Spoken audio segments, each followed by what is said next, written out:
जो मुख्यमंत्री उनके सबसे बड़े अधिकारी हैं और प्रमुख सचिव का जगह जगह फोन जा रहा है कि जहां भारतीय जनता पार्टी हारे वहां पर काउंटिंग स्लो करिए। मुख्यमंत्री के प्रमुख सचिव डीएम्स को फोन कर रहे हैं कि जहां बीजेपी हारे वहां पर काउंटिंग स्लो होनी चाहिए। और यही नहीं, अगर हम पिछला चुनाव देखें तो जो भारतीय जनता पार्टी की हार हुई है 47 सीटें ऐसी हैं जो 5000 के अंदर कम वोट में हुई हैं। सीटें ऐसी हैं पिछले चुनाव की जहां पर 5000 वोट के कम फासले से भारतीय जनता पार्टी जीती है। और जो आज देखने को मिला है बनारस में कि जहां ईवीएम्स ले जाई जा रही थी, एक ट्रक पकड़ा गया, 2 ट्रक लेकर के भाग गए। अगर सरकार चोरी नहीं कर रही थी, ये वोट की चोरी जो नहीं कर रही थी, तो कम से कम बताए कि एक गाड़ी रोक ली, पकड़ी गई, लाइव है, अभी भी हम लाइव देख सकते हैं। 2 गाड़ियां क्यों भागी? अगर कोई चोरी नहीं थी, प्रशासन ने, सिक्योरिटी ने इतना इंतजाम क्यों नहीं किया? इतनी फोर्स है, अभी इलेक्शन की फोर्स गई नहीं है यूपी से, तो आखिरकार अधिकारी क्यों नहीं कर रहे थे? क्या वजह है कि बिना सिक्योरिटी, बिना इतने इंतजाम के ईवीएम्स जा रही हैं? और ईवीएम्स के बारे में ये मानना है कि किसी भी वेयर हाउस में रखी हो या किसी भी स्ट्रांग रूम में रखी हो, तो बिना प्रत्याशी के जानकारी के आप मूव नहीं कर सकते हैं। अगर आपको ईवीएम्स को मूव करना है तो कम से कम जो प्रत्याशी चुनाव लड़ रहे हैं उनकी जानकारी में होना चाहिए। और सोचिए, मुख्यमंत्री आवास से प्रमुख सचिव, मुख्यमंत्री जगह जगह फोन कर रहे हो और डीएम्स को बता रहे हो। ये घबरा गए उसी दिन जिस दिन अखबारों में कुछ जगह आया कि कहीं पार्क की सफाई हो रही है, कहीं घर की सफाई हो रही है। और आप में से वो लोग हैं जो जमीन पर घूमे, जो जमीन पर चुनाव चल रहा है, वो भारतीय जनता पार्टी के खिलाफ था, जनता के अंदर नाराजगी थी।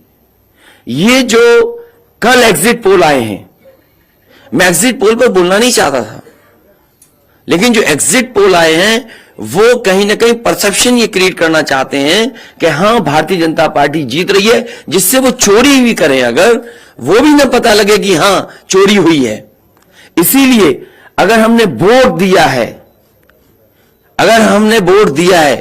तो मैं अपने नौजवानों से, किसानों से और आम लोगों को कहूंगा कि उतनी हमारी जिम्मेदारी बनती है कि वोट को हम बचाएं। अगर वोट नहीं गिना जाएगा तो लोकतंत्र कहां जाएगा? और ये लोकतंत्र की आखिरी लड़ाई है। मैंने कई बार कहा कि उत्तर प्रदेश का चुनाव लोकतंत्र की आखिरी लड़ाई है। इसके बाद तो जनता को क्रांति करनी पड़ेगी, तभी बदलाव आएगा। इसलिए मैं अपने पार्टी के लोगों से और जो सच्चे ईमानदार भाई हों, सच्चे अधिकारी हों, सच्चे पत्रकार हों, कम से कम आगे आए और लोकतंत्र को बचाने के लिए खड़ा हों।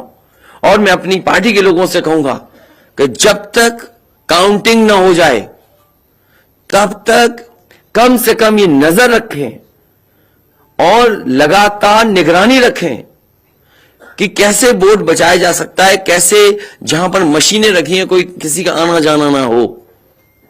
जो दल हार गया अब उसके बस में यही है जो अब करने जा रहे हैं। ये जितने कुछ एग्जिट पोल हुए हैं वो इसीलिए हुए हैं कि अगर वो चोरी भी करें तो शायद नजर ना आए। अब ईवीएम्स पकड़ी गई हैं, बहाना कोई ना कोई अधिकारी बताएंगे कि हम ईवीएम्स इसलिए ले जा रहे थे। आखिरकार फोर्स के साथ क्यों नहीं ईवीएम्स जा रही थी? ये तो ईवीएम की एक बनारस की जो अभी भी लाइव चल रहा है वो घटना है। बरेली में एक स्ट्रांग रूम से बाहर नगर पालिका की कचड़े की गाड़ी में, जिसका नंबर UP25 DT 9166 में 3 बक्से सील पकड़े गए।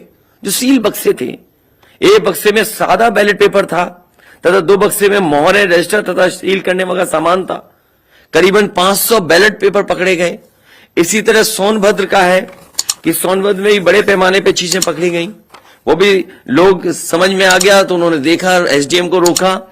एसडीएम घोरावल जनपद सोनभद्र में खाली मत पर अपनी गाड़ी से पॉलिटेक्निक कॉलेज ले जाते हुए पकड़े गए। क्या सफाई देगी सरकार? इसीलिए मैंने कहा प्रमुख सचिव मुख्यमंत्री आप जानकारी कर लें, अगर आपके डीएम्स कोई जानकार हैं, उन्होंने खुद बताया है कि वहां से लखनऊ से फोन आ रहे हैं कि जहां पर भारतीय जनता पार्टी हार रही हो वहां पर काउंटिंग स्लो हो और रात तक काउंटिंग लेकर के जाए। तो मैंने आपसे कहा कि ये लोकतंत्र का आखिरी चुनाव है। इसके बाद तो जिस तरीके से आजादी के लिए लड़ाई लड़ी गई थी उसी तरह की हमें और आपको क्रांति करनी पड़ेगी। मैं तो अपने नौजवानों से अपील करूंगा कि जहां किसान इतने साल बैठे रहे तब सरकार झुकी, कम से कम 3 दिन लोकतंत्र के अखंड प्रहरी बनकर के ईवीएम्स को बचाएं और चुनाव को बचाएं।